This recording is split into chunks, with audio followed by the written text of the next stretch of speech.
दोस्तों, वो कहते हैं ना, जिंदगी जब बार बार गिराती है तो इंसान सोचता है कि शायद भगवान ने उसे छोड़ दिया है। लेकिन क्या आपने कभी ये सोचा है कि हो सकता है आपकी जो सबसे बड़ी परेशानी आज है, क्या पता भगवान की सबसे गहरी योजना का हिस्सा हो। यह कहानी उसी चुपचाप चलती दिव्य योजना का पाठ है जिसमें हर गिरावट आगे बढ़ने की तैयारी बन जाती है।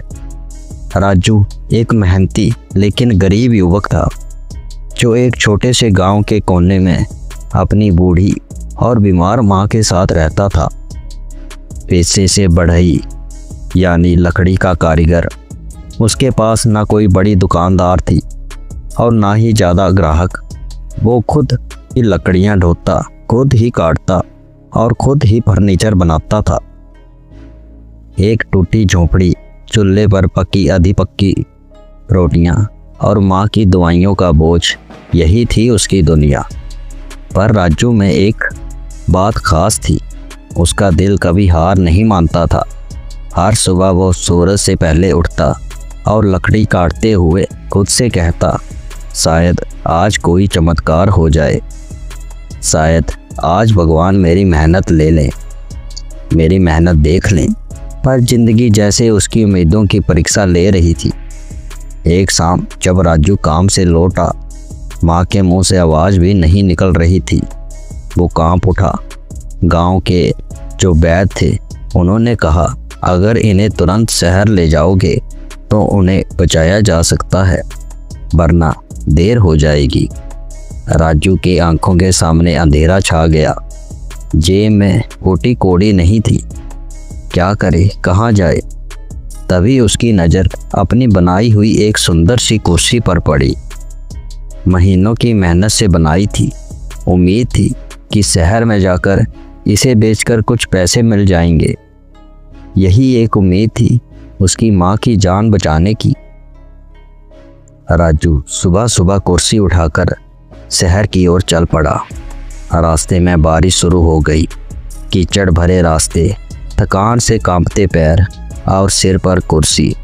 लेकिन मन में बस एक ही सवाल था कि माँ को बचाना है।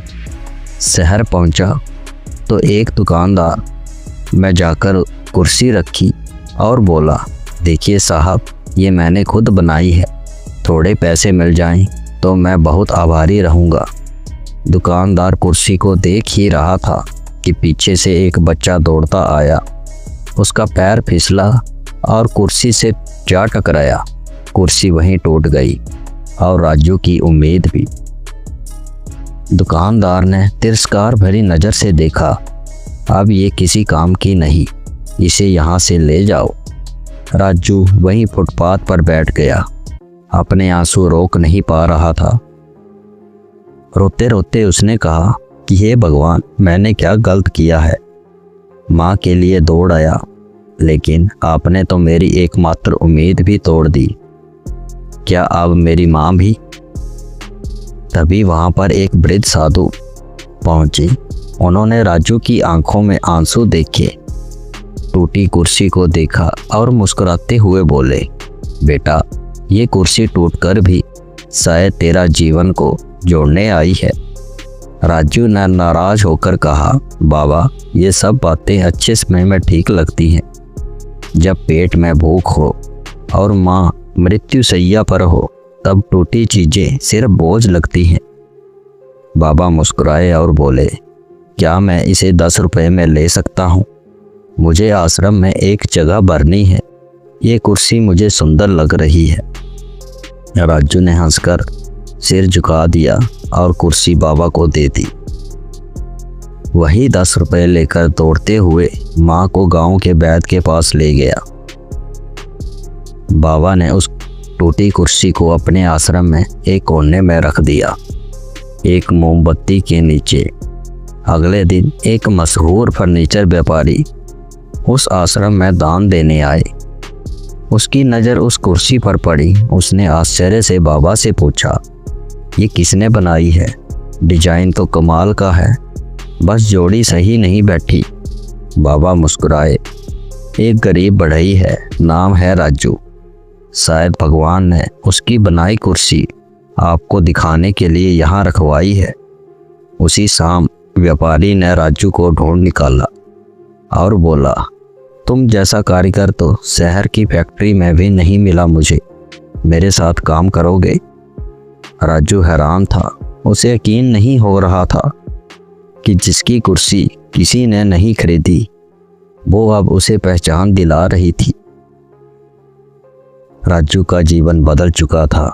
राजू अब एक बड़ी वर्कशॉप का मालिक बन चुका था। कई लोगों को रोजगार देता।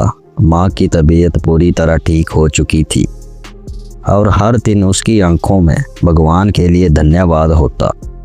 पर उसकी दुकान के कोने में आज भी एक टूटी कुर्सी थी जिस पर लिखा था, कभी कभी सबसे बड़ी टूटन ये सबसे बड़ी रचना बन जाती है जब भगवान योजना बना रहे होते हैं। दोस्तों, इस कहानी का सार यही है कि कभी कभी टूटी चीज़ें भी जोड़ने का जरिया बन जाती हैं अगर आप हार ना माने। और हाँ, भगवान अगर अक्सर चुप रहते हैं पर कभी चुपचाप काम करना बंद नहीं करते। दोस्तों, जैसा कि हर बार कहानी के अंत में कहता हूँ, अच्छे कर्म करिए, अपने बूढ़े माँ बाप की सेवा करिए। और ये कहानी अच्छी लगी तो वीडियो को लाइक करें, अपने परिवार दोस्तों के साथ शेयर करें और कमेंट करके ज़रूर बताएं कि कहानी कैसी लगी। और ऐसी ही और कहानियों के लिए इस चैनल को भी सब्सक्राइब करें। आपका समय शुभ रहे। धन्यवाद।